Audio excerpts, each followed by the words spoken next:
ইস্তেমায় যাব, দোয়া কবুল হবে, গিয়ে কাঁদছে কো আর পো বাইক নিয়ে মাঝে মাঝে কবরস্থানে যাচ্ছে। আমি আস্তে আস্তে বর্ধমানে দেখলাম টাউনে কবরস্থানটা লাইটিং দিয়ে সাজিয়েছে। দুঃখ হচ্ছে মুসলিম ভাইরা দেওয়ালিতে ঘর সাজায় আর এরা শবে বরাতে ঘর সাজায় আর কবরস্থান সাজায়। লাইট দিয়েছে, বলছে কেন? ঘরেতে মোমবাতি দেয়, মোমবাতি। বেদাতিরা কি বলছে? বলছে তোর দাদু আসবে শবে বরাতের দিনে হোঁজট খেয়ে যাবে, আলো দে, যা বুঝে করবা মোমবাতি। তার থেকে ভালো গোটা গায়ে লাইটিং করে দে, কেউ হোঁজট খাবে না। তার কি হচ্ছে তার ঠিক নাই, ও আর হালুয়া রুটি খেতে হবে খালা, এদের আর রোগ নাই। একজন গুটকাখোর দেখলাম বলেছে জলসায় আমার নাম করে যে এদের পেটে হালুয়া রুটি। আরে মূর্খ, আমি মুম্বাই গেলে মাহমুদ আলী রোডে যাই, হালুয়া আর পরোটা কিনে খাই, কোনো অসুবিধা নাই।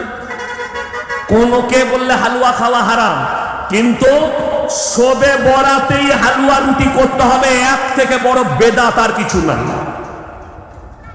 না এমনি নামাজ পড়ে না খালা, বাবা রে নেকি পাবে শবে বরাতে, সকাল থেকে আটা শান্তি জান্নাতে যাবে রুটি বেলে। তো জান্নাত পড়ে আছে, নামাজ নাই, রোজা নাই, কিচ্ছু নাই, খালা শবে বরাতের রুটি বেলে আর হালুয়া করে। বিহারের একটা বক্তাকে দেখলাম বলছে হালুয়া বানায়ে হাম किताब में ढूंढे ओ, हलवा किधर है बेटा? हलवा कढ़ाई में रहता है, किताब में नहीं। मेरे दोस्त हमको भी मालूम है किताब में नहीं है, इसीलिए तो हम लोगों ने मना किया। तुम्हारा कढ़ाई में है, हमने खाने के लिए मना नहीं की, बल्कि हमने ये मना कर दिया कि तुम सबे बारात में जो हलवा रोटी बनाते हो ये बिदात है, हमने ये मना किया। আমার বন্ধুগণ, আমার ভাই, 5 ওয়াক্তের নামাজ পড়া ফরজ না ফরজ নয়? কথা বলেন, ফরজ। এই শবে বরাতের রাতে যতগুলো মাল ছুটে বেড়াচ্ছে তারা সারা বছর নামাজ পড়ে না, খালি শবে বরাতের নামাজ পড়বে। ইমানদারির সঙ্গে মাধ্যমিক পরীক্ষা শুরু হয়েছে না হয়নি? হয়েছে তো আজ থেকে। একটা ছেলে কোনো পরীক্ষা দেয় নাই, খালি হাতের কাজ, কর্মশিক্ষা নিয়ে চলে গেছে। দিয়ে স্যারকে বলছে স্যার আমি কত নম্বর পাবো? তাকে ঝাঁটা করে নম্বর দিবে না? দিবে না, বলবে জুতোটা নিয়ে তোকে নম্বর দিচ্ছি, ঝাঁটায়। তো এর জীবনে 1 ওয়াক্তের নামাজ নাই। কবরে ফেরেশতারা জিজ্ঞেস করবে নামাজ সারা বছর পড়ি নাই তো, কিন্তু শবে বরাতে 82 রাকাত পড়েছি। বলে তুই রেডি হ, তোকে কাবাব শেখা করবো। হারাম খোর, নফল নিয়ে মারামারি করছিস, ফরজের কোনো জ্ঞান নেই।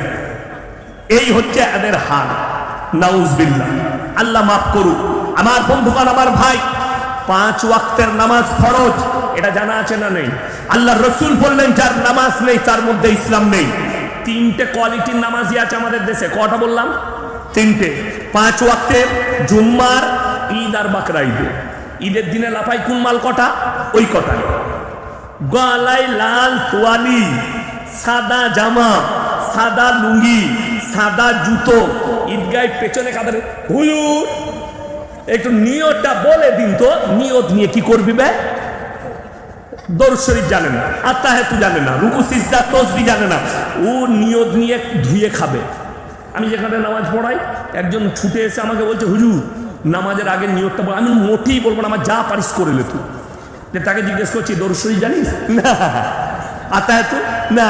আমি তুই গিয়ে খালি মাথা ঠক করে এমনি হয়ে যাবে, কিচ্ছু করতে হবে না আপনাকে। আমি এইখানে বলে যাচ্ছি, বাহাদুরপুরে আপনার এলাকায় খুঁজলেন, আমি এই এলাকাতেও জানাজার নামাজ পড়তে এসেছি, নাম করব না কোথায়, তাদের চুলকুনি শুরু হয়ে যাবে, আমি নাম করে দেব।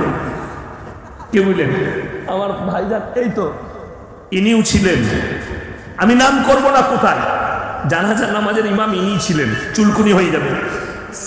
1 ওয়াক্তের নামাজ পড়ে না, জুম্মার জোহরের পরে জানাজার নামাজ হবে। ফরজ নামাজের নামাজিরা, 5 ওয়াক্তের নামাজিরা নামাজ পড়ছে, আর ও হযরত উজু করে দাঁড়িয়ে আছে, ও খালি জানাজার নামাজ পড়বে। ঠিক বললাম না ভুল বললাম? ও তো আলু গোশ খেতে এসছে, কথাটা বুঝতে পারেননি? ও আলু গোশ খেতে এসছে। আমার বন্ধুগণ, আমার ভাই, অনুরোধ করে বলছি, নামাজের গুরুত্ব দেন, আপনার কাছে গুরুত্ব নেই। লাল তোয়ালি, তোয়ালি টাকা শাশুড়ির, জামা টাকা শাশুড়ির, লুঙ্গি কার শাশুড়ির, আন্ডার প্যান্ট কার শাশুড়ির। বললে তোর কি আছে? বলে ন্যাংটো লোকটা খালি আমি, দেও জান্নাতে যাবে। মুর্শিদাবাদের মেয়েদের তো বিয়েই হবে না অ্যাপাচি বাইক না দিলে। ঠিক বললাম না ভুল বললাম? অ্যাপাচি বাইক লাগবে। অ্যাপাচি বাইকটার নাম মুর্শিদাবাদ নদিয়ায় রাখা হয়েছে জামাই বাইক। আপনারা জানেন না, আমি কিন্তু খুব কঠিন জিনিস আমি সব খোঁজ রাখি, কোথায় কি চলছে। বিয়ে হচ্ছে আমার বেটাকে একটা অ্যাপাচি লাগবে। তুই বেটা পয়দা করেছিস না তুই হিজড়ে পয়দা করেছিস? হ্যাঁ, ও তো হিজড়ে পয়দা করেছে। আমরা মৌলবীরা বিয়ে করেছি, এক পয়সা লাগে না, আল্লাহর কৃপায় দিয়ে। আল্লাহকে আমাদেরকে সুখী রাখেনি। বলে দিই, সব থেকে ভালো যাদের মনে হবে যে আমার বেটার কিছু নাই, বেটার বিয়েতে পণ নিতে হবে, গাড়ি নিতে হবে, যৌতুক নিতে হবে, পলসন্ডা টোলে গিয়ে শাড়ি পরে হাততালি মারবেন, হিজড়ে সেজে। অনেক দাম, ওদের মূল্য আছে কিন্তু তোমার মূল্য নাই।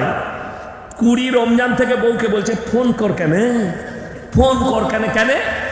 ও হারাম করে আন্ডার প্যান্ট কেনারও ক্ষমতা নাই, শাশুড়ি পাঠাবে তবে পড়বে। তুমি বলছো যে আমি দিনের ওপরে প্রতিষ্ঠিত আছি, তোমার নিজে তুমি একবারও তোমার ইমামকে জিজ্ঞেস করেছো যে আমি যে যৌতুক নিচ্ছি এটা কি শরীয়ত সম্মত? জিজ্ঞেস করুন। আজকে মুসলমান ইমান থেকে সরে যাওয়ার কারণে, দিন থেকে সরে যাওয়ার কারণে এতগুলো বিপদ আপনাদের কাছে এসছে। বেঈমান কাফেররা তাদের মিশনে একটাই কারণে কামিয়াব হলো, তাদের উদ্দেশ্য ছিল মুসলমান যেন কোরআন থেকে সরে যায়। কামিয়াবি লাভ করেছে। আজকে 100টার মধ্যে 90টা মুসলমান কোরআন পড়তে জানে না। ঠিক বললাম না ভুল বললাম? তারা চেয়েছিল এরা যেন মসজিদ থেকে দূরত্ব বজায় রাখে, এরা যেন নামাজি না হয়। আজকে 100টার মধ্যে 80টা মুসলমান বেনামাজি, নামাজি পড়ে না। রাসূল সাল্লাল্লাহু আলাইহি সাল্লামের হাদিস, আখরি জামানায় তোমরা বুঝতে পারবে দাজ্জাল আসার সময় হলে, কিয়ামতের আলামতের মধ্যে মারাত্মক আলামত দাজ্জাল আসা। দাজ্জাল আসার সময় হলে কি করে বুঝবে? তোমরা বুঝতে পারবে যখন মুসলমানের কাছে হারাম জিনিসগুলো হালাল হয়ে যাবে, অবৈধগুলো বৈধ হয়ে যাবে, তখন বুঝতে পারবে কিয়ামত কাছে চলে এসেছে। আজকে একটা মুসলমানকে হারাম হালালের কথা বললে তার গায়ে বাজে। একটা মুসলমানকে দিন বুঝাতে গেলে আপনি কি মনে করেছেন নামাজ, রোজা, হাদিস, কোরআন, আপনি কি মনে করেছেন খালি 5 ওয়াক্তের নামাজ, কালমা, রোজা এটারই নাম ইসলাম? না, শুধু এইটা ইসলাম নয়, মাথা থেকে পা পর্যন্ত পরিপূর্ণ জীবন ব্যবস্থার নাম ইসলাম। যে জীবন ব্যবস্থাটা হযরতে মুহাম্মদ মুস্তাফা, সকলে জোরে বলুন সাল্লাল্লাহু আলাইহি সাল্লামের জীবন আদর্শের দ্বারা পরিপূর্ণ, সেই মোতাবিক আপনাকে চলতে হবে। আপনি খানা খেলে রসুলের আদর্শে, আপনি শুলে রসুলের আদর্শে, আপনি প্রস্রাবখানায় গেলে রসুলের আদর্শে, আপনি পায়খানায় গেলে রসুলের আদর্শে। আপনার প্রত্যেকটা একটা মুসলমানের কাজ হচ্ছে নবীজি সাল্লাল্লাহু আলাইহি সাল্লামের আখলাকের উপরে, চরিত্রের উপরে, কোরআন মোতাবিক, হাদিস মোতাবিক। তাছাড়া যদি মনে করেন আমি নামাজ পড়ি না কিন্তু আমি মুসলমান, 100% হাদিসে আছে যার মধ্যে নামাজ নাই, নবীজি বললেন তার মধ্যে ইসলাম নেই। যার মধ্যে নামাজ নেই তার মধ্যে ইসলাম নেই। আমাদের দেশে একটা দল আছে, নামাজ তো পড়েই না, চায়ের দোকানে যদি মৌলবীরা, নামাজিরা তাকে দাওয়াত দেয়, ভাই নামাজ পড়ো না কেন? নামাজ না পড়তে পারি, তোমাদের থেকে আমার ইমানটা ভালো আছে। এরকম মাল আছে না? নাই, গাদা আছে। আলহামদুলিল্লাহ, গাদা লোক আছে, নামাজ না পড়তে পারি, ইমানটা ঠিক আছে। তারা কান খুলে শুনে নাও, তারা জাহান্নামে কিভাবে প্রবেশ করবে আমার আল্লাহ কোরআনে বলে দিয়েছেন। যারা বলছে নামাজ পড়ি না, ইমান ঠিক আছে, আমি ভালো আছি, আল্লাহ কোরআনে কিয়ামতের দিনে দুটো রাস্তা, একটা জান্নাত, একটা জাহান্নাম। দুদিকে যখন মানুষ প্রবেশ করবে, জান্নাতীরা কোরআনে আছে তাদেরকে দাঁড় করাবে জাহান্নামী দিকে। ফি জান্নাতি ইয়াতাসাআলুনা আনিল মুজরিমিনা মা সালাকাকুম ফি সাকার। এই জাহান্নামী ভাইরা দাঁড়াও, দাঁড়াও, তোমরা সাকার নামক জাহান্নামে যাচ্ছ, কারণ কি? তারা 1 নম্বর উত্তর যেটা দেবে, ক্বালু লাম নাকু মিনাল মুসাল্লিন, আমরা নামাজি মুসল্লি ছিলাম না। তোমরা তো বলতে আমাদের ঈমান আছে, তোমরা তো বলতে ভালো লোক। তারা 1 নম্বর উত্তর দেবে, আমরা নামাজি মুসল্লি ছিলাম না, তাই আল্লাহ আমাদেরকে জাহান্নামে পাঠিয়েছে। ওয়ালাম নাকু নুতিমুল মিসকিন, আর আমরা মিসকিনকে খানা খাওয়াইতাম না, তাই আল্লাহ আমাদেরকে জাহান্নামে পাঠিয়েছে। ওয়াকুন্না নাখুদু মাআল খাইদিন, এবং দাড়ি টুপি নামাজি মুসল্লিকে দেখে আমরা হাসি ঠাট্টা বিদ্রুপ করতাম, আল্লাহ তাই জাহান্নামে পাঠিয়েছে। ওয়াকুন্না নুকাজ্জিবু বিয়াউমিদ্দিন, আর বিচারের দিবসকে মিথ্যা বলে মনে করিতাম, আল্লাহ তাই আমাদেরকে জাহান্নামে পাঠিয়েছে। আমার বন্ধুগণ, আমার ভাই, সবাই হাত তুলে বলুন তো 5 ওয়াক্তের নামাজি হব ইনশাআল্লাহ। ইনশাআল্লাহ নামাজ কেউ ছাড়বেন না। যুবক যুবতী, আরে শয়তানের কাজ কি জানেন? কোরআনে আছে, ইন্না শাইতানা লিল ইনসানি আদুউম মুবিন, শয়তান হচ্ছে মানুষের একটা প্রকাশ্য দুশমন, ছোটখাটো নয়, প্রকাশ্য দুশমন। শয়তান মানুষের প্রকাশ্য দুশমন। আপনি নামাজ না পড়লে শয়তান এত খুশি হয়, আপনি ঈদ বাকরা ঈদে অত খুশি হন না, শয়তান এতটা খুশি হয়। একজন যদি বেনামাজি হয়ে যায়, একটা মুসলমান, সে যদি হারাম পথে চলে যায়, শয়তান খুশি হয়। আর যখন একটা মুমিন, একটা মুসলমান, সে যখন ইস্তেগফার করে ফিরে আসে, শয়তান মাইয়াত হলে যারা কাঁদে তার থেকেও বেশি কান্নাকাটি করে শয়তান ইবলিস মারদুদ, যে একজন মুমিন হয়ে গেল। ওই জন্য আমার যুবক ভাই, আমার অন্তরের ভাইয়েরা, আমার মা বোনেরা, তোমরা বেঈমান কাফিরের আদর্শ থেকে তোমরা ফিরে এসো। আপনি মনে করবেন না কিয়ামত দূরে আছে, কিয়ামতের আলামতগুলো প্রকাশ পেতে শুরু করে দিয়েছে। নাম্বার 1, মারাত্মক কিয়ামতের আলামত শুনেলেন কিভাবে প্রকাশ পেয়েছে। নাম্বার 1, মসজিদ আল্লাহর ঘর, যখন দেখবে দুনিয়াদারির কথা চলছে। আজকে মসজিদের ভেতরে ইমামের খুতবা চলে জুম্মার দিনে, লোক দুনিয়াদারির কথা বলে। নাম্বার 2, রাস্তাঘাটে গাধার মতো নারী পুরুষ জিনা করতে লাগবে, আজকে প্রকাশ পেয়েছে। আরে রাস্তাঘাট তো দূরের কথা, বেশিরভাগ দেশে, পৃথিবীর জানি না কোন কোন দেশে আছে, বেশিরভাগ দেশে, আমাদের দেশে আইন আছে 18 বছরের নিচে বিয়ে দেওয়া যাবে মেয়েদের, কথা বলে না, এটা দেশের আইন। এটা অনেক দেশে আছে, শুধু ভারতে নয়। ভারত আছে, ব্রিটেন আছে, আমেরিকা আছে, লন্ডন আছে, জাপান আছে, জার্মান আছে, অস্ট্রেলিয়া আছে, নিউজিল্যান্ড আছে, ব্রাজিল আছে, দামি দামি দেশ। এখন 1 মাস থেকে আমেরিকার একটা লিস্ট ছুটে বেড়াচ্ছে, রিপিস্টরা ধরা পড়েছে। দেশের দামি দামি লোকের ভিডিও ভাইরাল হয়েছে, যারা আইনের পথে বসে আছে, যারা গদিতে বসে আছে, তাদের সব ফটো ভাইরাল হচ্ছে। একটা আইল্যান্ডে এক হারামখোর, সে মারা গেছে আমেরিকার। সে আইল্যান্ড ছিল আইল্যান্ড, সেখানে দেশের বিভিন্ন দেশের দামি দামি নেতা লোকরা যেত, 12 বছর 14 বছর 16 বছরের মেয়েদের সঙ্গে তারা অ্যাশ করতো, মানে জিনা করত। তাহলে যে লোকটা আপনাকে বলছে 18 বছরের নিচে বিয়ে করতে পাবে না, সেই লোক যদি আইন ভঙ্গ করে, তাহলে আপনি ভেবে দেখলেন নবীজির হাদিস কত সত্য। রাস্তাঘাটে আল্লাহর নবী সাহাবীরা বললেন, ইয়া রাসূলুল্লাহ, এটা কি সত্য গাধার মতো মানুষ জিনা করবে? নবীজি বললেন 100% করবে। আজকে সেটা প্রশ্ন, সেটা সত্যই পরিণত হয়েছে, প্রকাশ হয়ে গেছে আলামতটা। বড় বড় হাইওয়ের ওপরে, এক্সপ্রেসওয়ের ওপরে দামি দামি লোক 4 চাকা গাড়ি দাঁড় করিয়ে রাস্তার উপরে সিন তৈরি করছে। মোবাইল খুলেন, দেখতে পেয়ে যাবেন ফেসবুক, ইউটিউব, টুইটারে, এটা নবীজির হাদিস এবং সত্য প্রকাশ হয়েছে। নাম্বার 3, এটা অনেক জনের গায়ে চুলকুনি শুরু হয়ে যাবে, কিন্তু উপায় নেই। আল্লাহর রাসূল বললেন, তোমরা বুঝতে পারবে কিয়ামত কাছে এসেছে, তার মারাত্মক আলামত। অশিক্ষিত মূর্খরা সমাজের নেতৃত্ব দিবে, আর শিক্ষিতরা চুপচাপ বসে দেখবে। জোরে বলুন ঠিক কিনা? আমি নাম কারুর লিই নাই, ওই জন্য গায়ে কারুর লাগবে না। যে আটকুড়ো হবে তার গায়ে লাগবে, আর যে শয়তান হবে তার গায়ে লাগবে। বড় কষ্ট লাগে। শুনে রেখে দেন, যারা মনে করছেন আমি আপনাকে কোরআনের ইতিহাসে নিয়ে যাব না, পুরনো ইতিহাসে নিয়ে যাব না, যারা এইভাবে পেরেশান করছো, 2023 থেকে 2025 সাল, এই 3টে বৎসরের ভেতরে পৃথিবীর 4টা শাসকের আল্লাহ ধূলিসাৎ করে দিয়েছে তাদের রাজত্বকে এবং বেজ্জতি করে দেশ ছাড়া করিয়েছে। নাম্বার 1, শ্রীলঙ্কার প্রধানমন্ত্রী দেশ ছেড়ে পালিয়েছে। রাস্তায় ছুটছে মন্ত্রীরা আর পাছায় বাড়ি মারছে জনতা। দেখেছেন না? দেখেন মোবাইল খুলে দেখেলেন।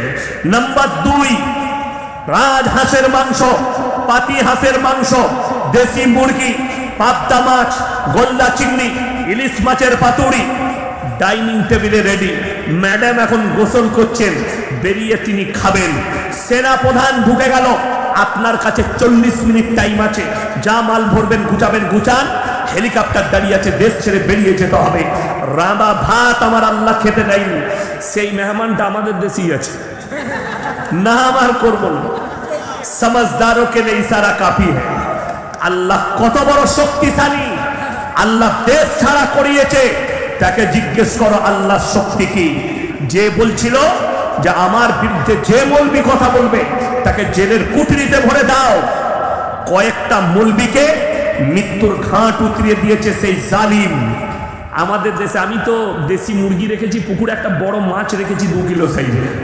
হজরত যদি আমার দাওয়াত দেয় তা খাওয়াবো একদিন আমার বাড়িতে, উনি যদি দাওয়াত নেন। যাই হোক, নাম্বার 3 সেটা হচ্ছে সিরিয়ার বাশার আল আসাদ। তার গোডাউনে 4,500 কোটি টাকার খালি 4 হুইলার রাখা আছে। কোথায় দেশ ছেড়ে পালিয়েছে? গিরামদার দেশের জনতা যখন তাদেরকে এত পেরেশান করলো, যে মসজিদে ইমাম মেহেদী ইমামতি করবেন দামেস্কের, সেই মসজিদে 27 বছর নামাজ হতে দেয়নি বাশার আল আসাদ।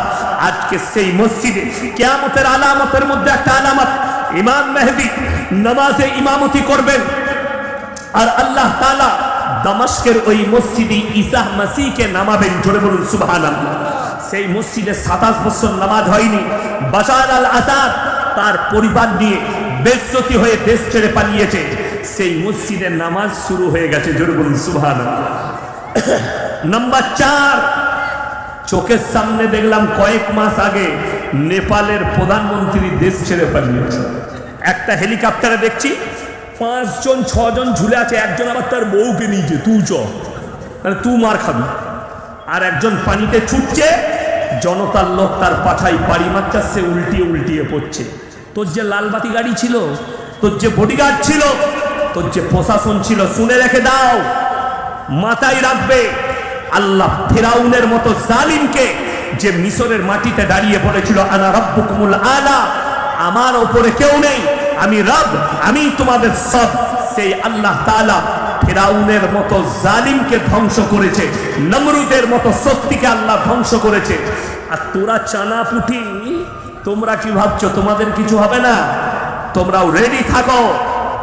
যারা মানুষের কাছে কাগজ চাইছো, জনতা যেদিনে তোমার কাগজটা চাইবে, তুমি আন্ডার প্যান্ট খুলে ছুটার সুযোগটাও পাবে না। ঠিক বললাম না ভুল বললাম? হ্যাঁ, যত পেরেশান করবে করো, যত কষ্ট দিবে দাও। আপনারা ভয় খাবেন না। হিয়ারিংয়ে আমার নাম আসেনি, হিয়ারিংয়ে কাগজে আমার নাম আসেনি। কি হয়েছে? ডিটেনশন ক্যাম্প তৈরি করো না।